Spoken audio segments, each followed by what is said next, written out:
Hello, നമസ്കാരം. കേരളത്തിലെ നവോത്ഥാന നായകന്മാരിൽ പ്രസിദ്ധനായ ആഗമാനന്ദ സ്വാമികളെ കുറിച്ചുള്ള ഒരു ക്ലാസ്സുമായിട്ടാണ് ഞാനിന്ന് വന്നിരിക്കുന്നത്. നമുക്കപ്പോൾ ചർച്ച ചെയ്യാം. ആഗമാനന്ദ സ്വാമി.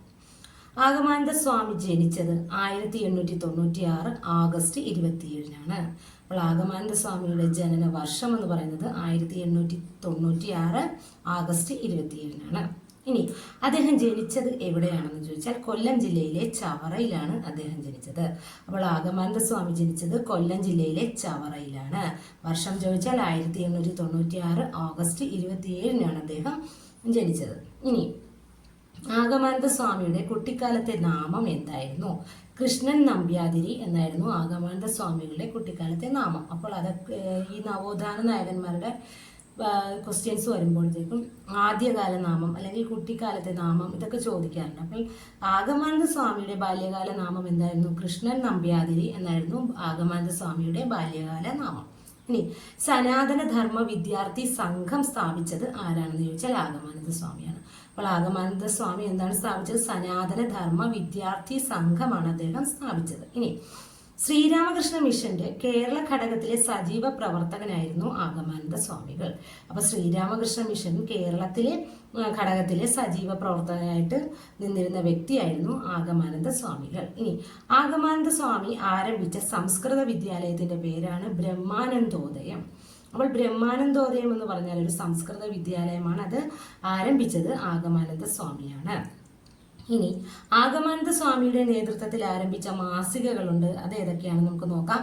അമൃതവാണി, പ്രബുദ്ധ കേരളം. അപ്പോൾ അമൃതവാണി, പ്രബുദ്ധ കേരളം ഇവയൊക്കെ എന്താണ്? മാസികകളാണ്. അത് ആരുടെ നേതൃത്വത്തിലാണ് സ്ഥാപിച്ചത്?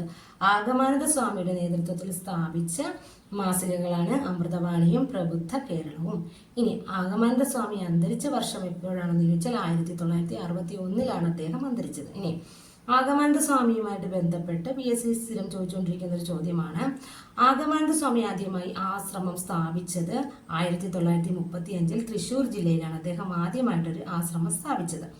അതുപോലെ തന്നെ ആഗമാനന്ദ സ്വാമി കാലടിയിൽ ശ്രീരാമകൃഷ്ണ ആശ്രമം സ്ഥാപിച്ച വർഷവും ചോദിച്ചിട്ടുണ്ട്. 1936-ലാണ്. അപ്പോൾ 1936-ലാണ് ആഗമാനന്ദ സ്വാമി കാലടിയിൽ ശ്രീരാമകൃഷ്ണ ആശ്രമം സ്ഥാപിച്ചത്. അപ്പോൾ ഇതും വളരെ ഇമ്പോർട്ടൻ്റ് ആയിട്ടുള്ളൊരു ചോദ്യമാണ്. ഇനി അദ്ദേഹത്തിന്റെ പ്രസിദ്ധ കൃതികൾ ചോദിച്ചാൽ വിവേകാനന്ദ സന്ദേശം, ശ്രീശങ്കര ഭഗവത്ഗീത വ്യാഖ്യാനം, അതുപോലെ തന്നെ വിഷ്ണു പുരാണം.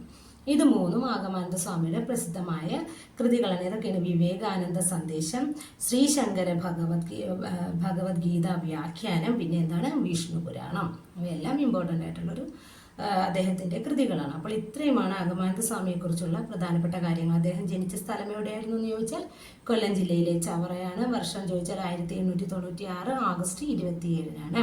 അദ്ദേഹത്തിന്റെ കുട്ടിക്കാല നാമം, ആഗമാനന്ദ സ്വാമിയുടെ കുട്ടിക്കാല നാമമാണ് കൃഷ്ണൻ നമ്പ്യാതിരി. അപ്പൊ ഇത്തരം ക്വസ്റ്റ്യൻസ് ഒക്കെ നമ്മൾ ഓർത്ത് വെച്ചേക്കണം. അടുത്തൊരു നവോത്ഥാന നായകനുമായിട്ട് നമുക്ക് അടുത്ത ക്ലാസ്സിൽ കാണാം. Thank you.